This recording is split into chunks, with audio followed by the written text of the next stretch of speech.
আমাদের সমাজ জীবনের কোনো অংশই আমরা সমাজতত্ত্বে বাদ দিই না। অর্থাৎ সমাজতত্ত্বে আমাদের সমাজ জীবনের সমস্ত পার্টই কিন্তু আলোচনা হয়ে থাকে।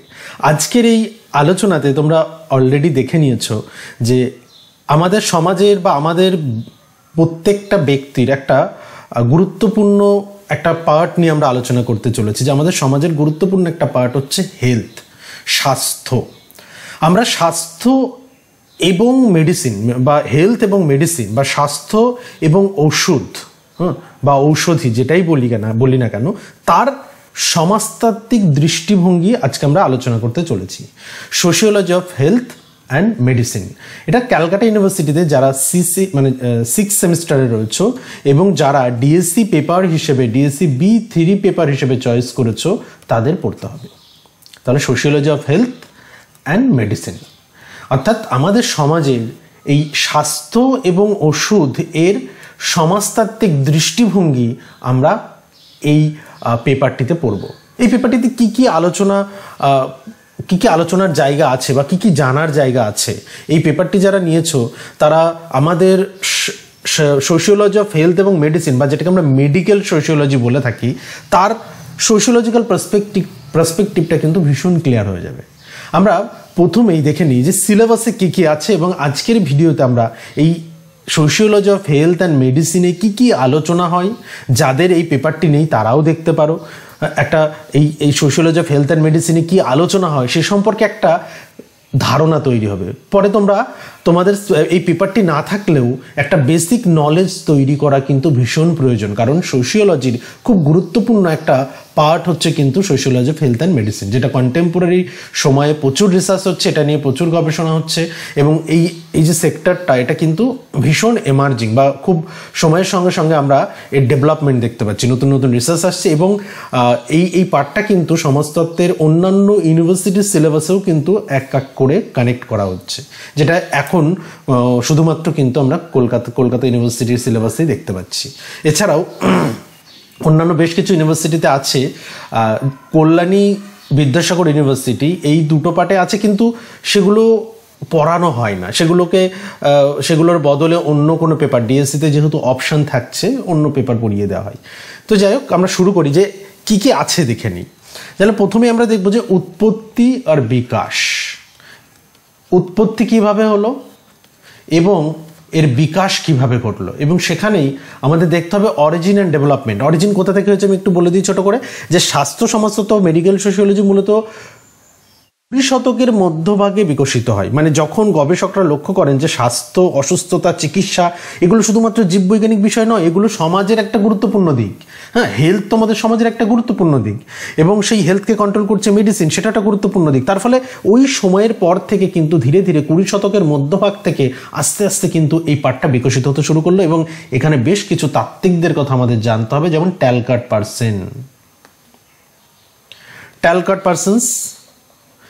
পার্সন্সের একটা গুরুত্বপূর্ণ ধারণা সিক্রোল। এছাড়াও পরবর্তীতে মিশেল ফুকো আছে, এলিয়ট ফ্রেডিসন আছেন, তারা তাদের চিন্তাভাবনাও কিন্তু গভীরভাবে সমৃদ্ধ করা, অর্থাৎ ডেভেলপমেন্টের ক্ষেত্রে এই তাত্ত্বিকদের কিন্তু একটা ভূমিকা আমরা দেখতে পাই। দ্বিতীয় যে পার্ট, কনসেপচুয়ালাইজিং হেলথ, ডিজিজ, ইলনেস। এটার বাংলা আমরা কি বলে থাকি? Health, disease, illness. আমরা হেলথকে কি বলবো? স্বাস্থ্য, রোগ, আর ইলনেসকে আমরা বলছি অসুস্থতা। আমি বাংলাটা প্যারালালি এখানে লিখে দিচ্ছি, স্বাস্থ্য, রোগ এবং অসুস্থতা।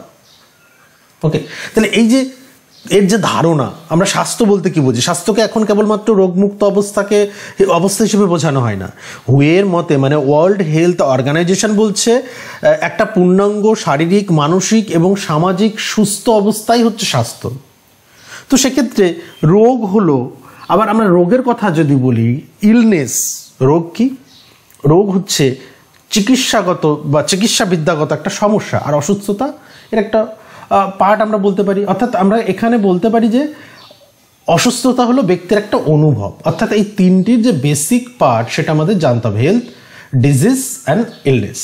তারপর দেখবো social and cultural dimension of illness and medicine. Illness অসুস্থতা, মেডিসিন ওষুধ। তাহলে এই যে অসুস্থতা আর চিকিৎসার সামাজিক এবং সাংস্কৃতিক একটা মাত্রা, মানে সোশ্যাল কালচারাল, এটাই তো আমাদের সোশিওলজিক্যাল পার্সপেক্টিভ।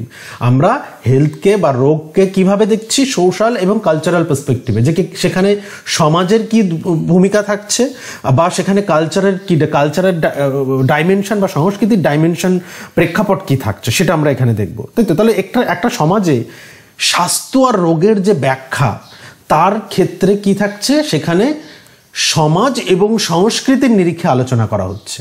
বোঝা গেল? আরেকটু যদি ভেঙে বলি, আচ্ছা সমাজের খুব গুরুত্বপূর্ণ অংশ কি? সমাজ এবং সমাজের সংস্কৃতি, ধর্ম, শ্রেণী, লিঙ্গ, এগুলো দ্বারা তো প্রভাবিত হয় সমাজ।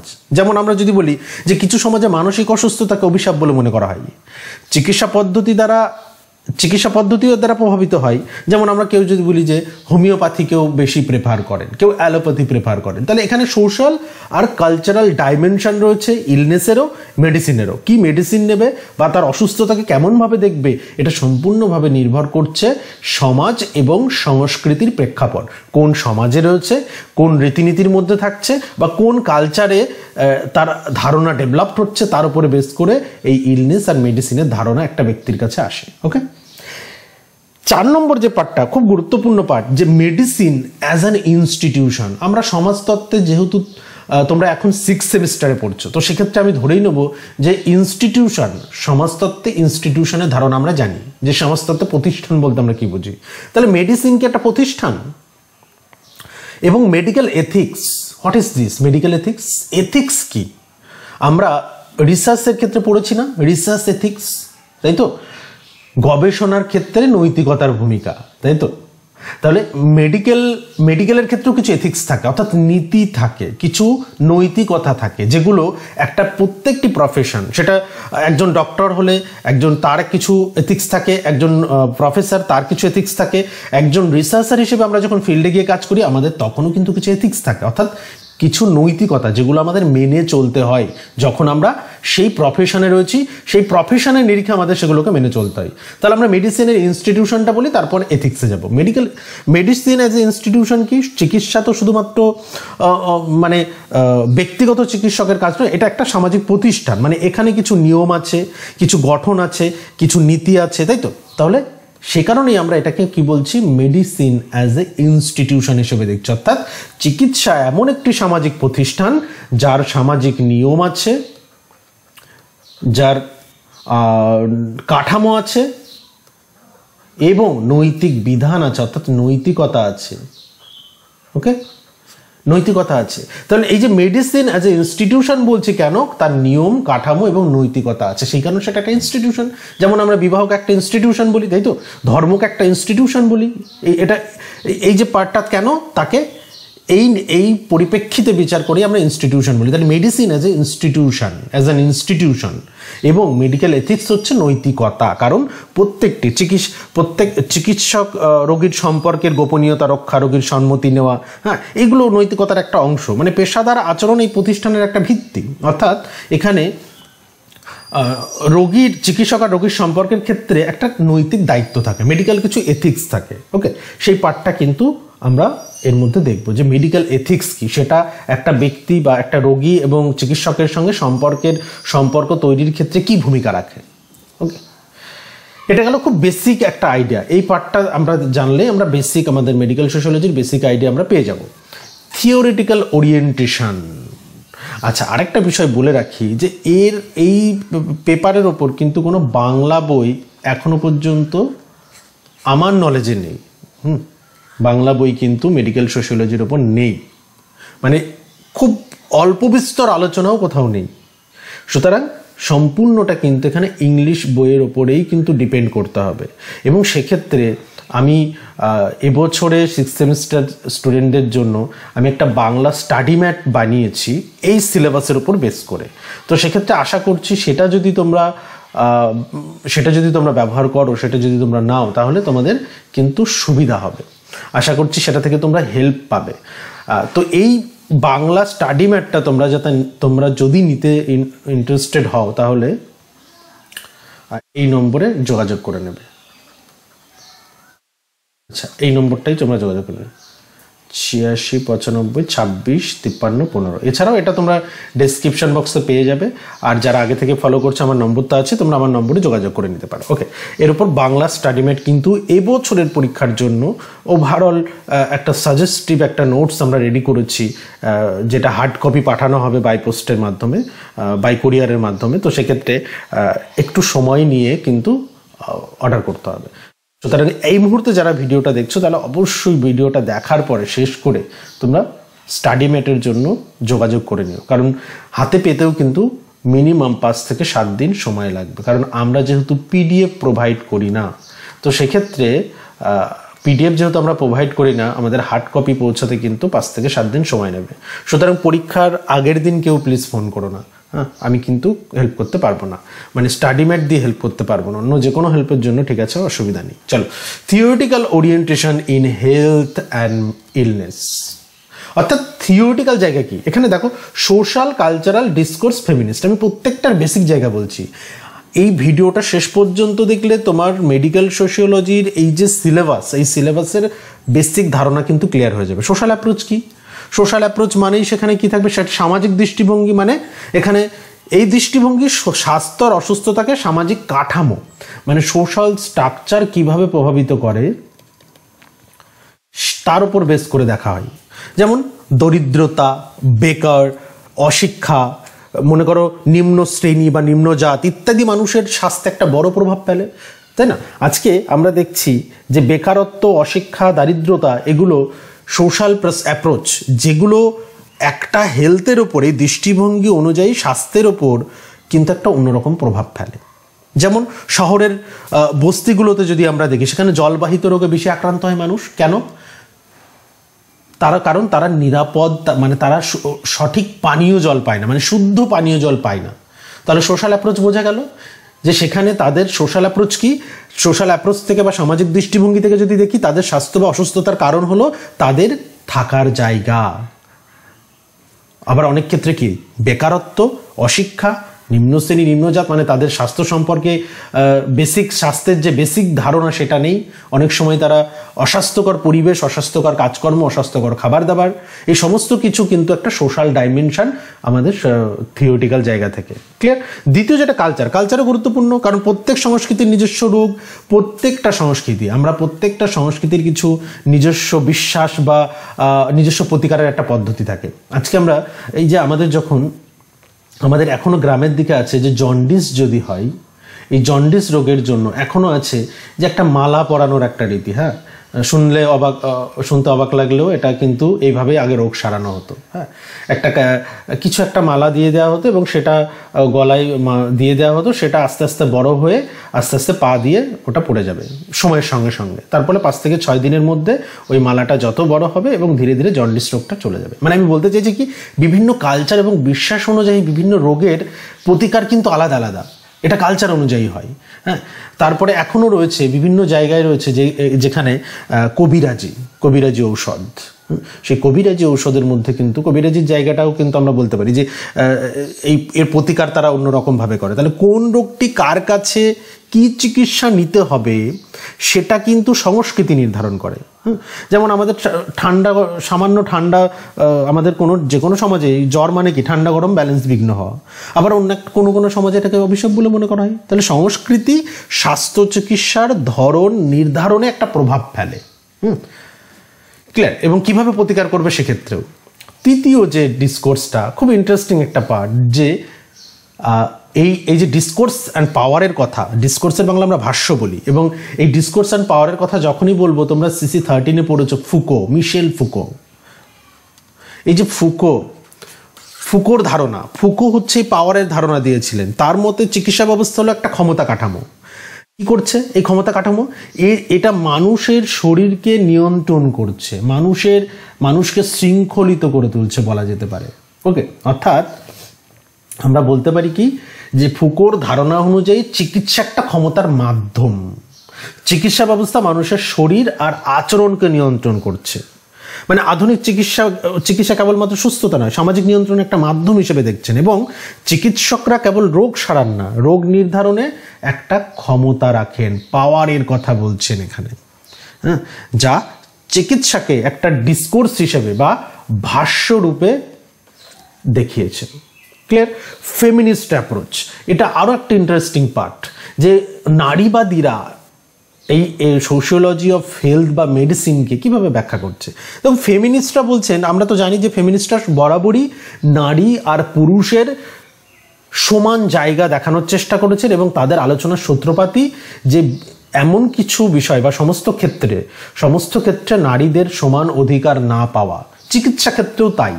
ফেমিনিস্টরা মনে করেন চিকিৎসা ক্ষেত্রেও সেম চিত্র আমরা দেখতে পাই, যে নারীবাদী তাত্ত্বিকটা বলেন স্বাস্থ্যসেবায় নারীদের অভিজ্ঞতা সবসময় উপেক্ষিত থাকে, মানে এখানে তাদের গর্ভধারণ, সন্তান জন্মদান বা পিরিয়ডসের প্রবলেম, এই যে ধরনের সমস্যা, এগুলো দীর্ঘদিন ধরে চিকিৎসা ব্যবস্থায় অবহেলিত। অর্থাৎ আবার এটাও বলছে যে নারীদের ক্ষেত্রে, ফেমিনিস্ট অ্যাপ্রোচে, যে নারীদের ক্ষেত্রে মেডিকেল গবেষণাও কম হয় নারীদের উপর, তার ফলে তাদের শরীরকে অনেক সময় একটা অবজেক্ট হিসেবে দেখা হয়। তো কোথাও গিয়ে নারীদের প্রতি এই যে অবহেলা, এই পার্সপেক্টিভ থেকে নারীবাদী তাত্ত্বিকরা কিন্তু আলোচনা করেছেন। তাদের বক্তব্য এইগুলো নিয়ে আলোচনা করা প্রয়োজন, এগুলোর ক্ষেত্রেও সমানভাবে আলোচনা করা প্রয়োজন। পুরুষদের সমস্যা নিয়ে যেমন আলোচনা হয়, নারীদের সমস্যাগুলোকে নিয়েও আলোচনা হওয়া প্রয়োজন। ওকে, ক্লিয়ার? এটা হচ্ছে ফেমিনিস্টরা সেই অ্যাপ্রোচ থেকে, মানে তাদের যে মূল থিম, সেই থিম থেকেই কিন্তু আলোচনা করেছেন ফেমিনিস্ট অ্যাপ্রোচ। আমরা নেক্সট চলে আসছে আমাদের third part, negotiation health and illness. Medical practice, health care system. Medical প্র্যাকটিসের মধ্যে আমরা হেলথ কেয়ার সিস্টেম আর হেলথ অ্যাজ অ্যান ইন্ডাস্ট্রি, এটা খুব গুরুত্বপূর্ণ একটা পার্ট। হেলথ কেয়ার সিস্টেম, এটা তো একটা ব্যবস্থা। কেন ব্যবস্থা? কারণ এই সিস্টেমের মধ্যে কোনো একটা পার্ট যদি সমস্যা তৈরি হয়, তাহলে দেখবে গোটা সিস্টেমটা নড়বড়ে হয়ে যাবে, তাই না? আজকে হসপিটালে গিয়ে যদি আমরা ডাক্তার না পাই, তাহলে সমস্যা হবে। হসপিটালে গিয়ে আমরা যদি সঠিকভাবে কোনো হসপিটালে গিয়ে আমরা দেখছি বেড নেই, মেডিকেল ইকুইপমেন্ট নেই বা প্রপার মেডিসিন নেই, এটা একটা সিস্টেম। যেমন আমরা মিডিলে দেখেছিলাম না, স্যালাইন সমস্যা হয়েছিল, স্যালাইন ম্যাসাকার, সেখানে আমরা দেখেছিলাম একজনের ইনফেকশন মতো হয়ে গেছিল। এটা তো সিস্টেম। কোনো একটা পার্টে সমস্যা তৈরি হলে গোটা হেলথ সিস্টেম তার দ্বারা প্রভাবিত হবে। তাহলে কি হেলথ কেয়ার সিস্টেমটা হচ্ছে একটা সিস্টেম, যেখানে দেখানো হচ্ছে স্বাস্থ্যসেবা।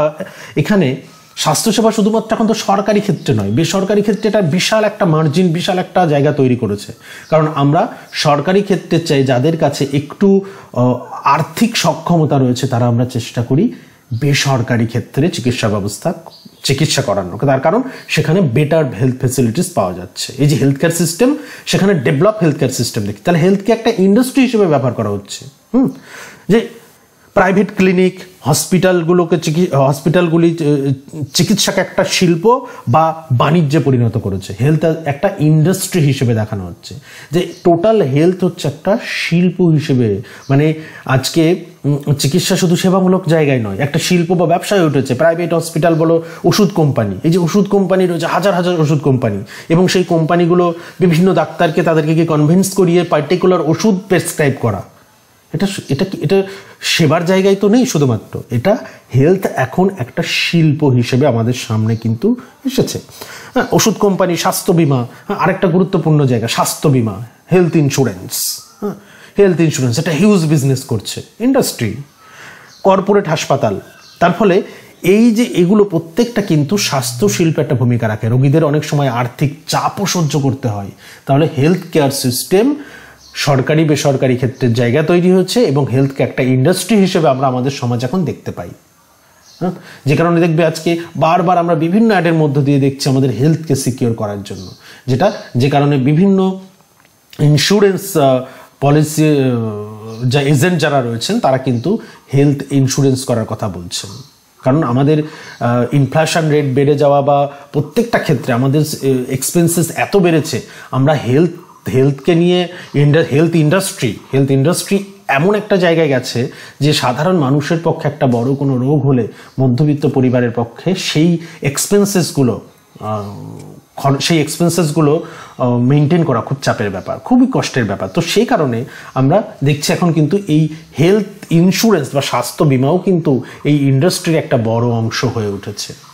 ওকে, তাহলে কি আমরা সোশিওলজিক্যাল পার্সপেক্টিভে যদি দেখি, প্রচুর জায়গা কিন্তু দেখার আছে সোশিওলজি অফ হেলথ অ্যান্ড মেডিসিনে।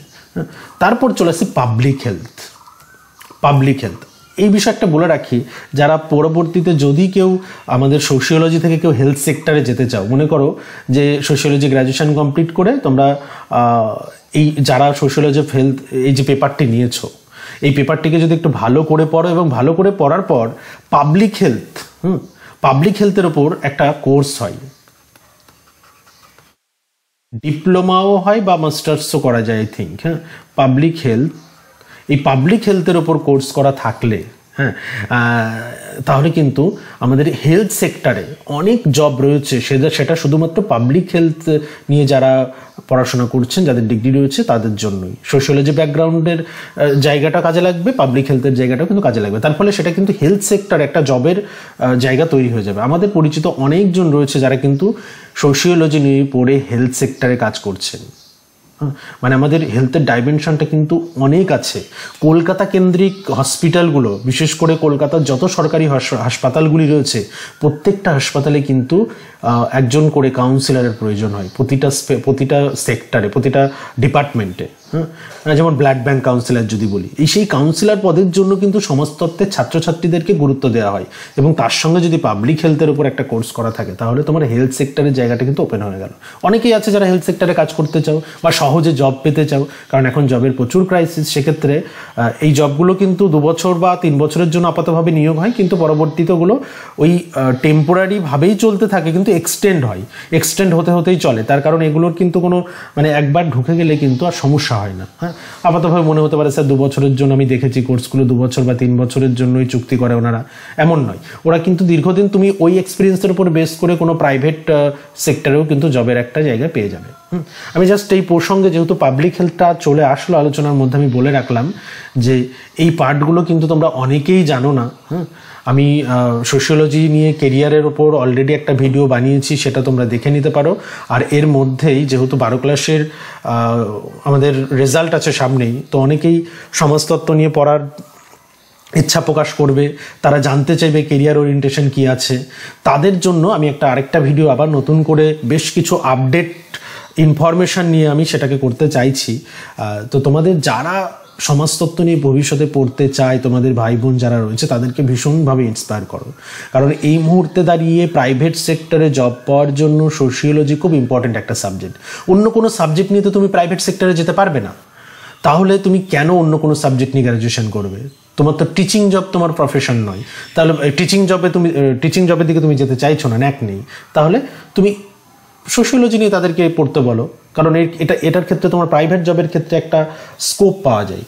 বিশেষ করে এনজিও এবং হেলথ সেক্টর, এই দুটো সেক্টর কিন্তু সোশিওলজি এবং ম্যানেজমেন্ট, অ্যানথ্রোপোলজি এবং পাবলিক হেলথ যারা পড়াশোনা করছেন তাদের জন্য শুধুমাত্র খোলা থাকে। ওকে, আচ্ছা, তারপরে চলে আসি পাবলিক হেলথের prevention, awareness of health problem কি আছে। এই যে পাবলিক হেলথের কথা এতক্ষণ আমরা বললাম, জনস্বাস্থ্য মানে কি শুধু চিকিৎসা নাকি? না, জনস্বাস্থ্য মানে তার প্রিভেন্ট কিভাবে করব, অ্যাওয়ারনেস কিভাবে দেব, হেলথ প্রবলেমগুলোর অ্যাওয়ারনেস।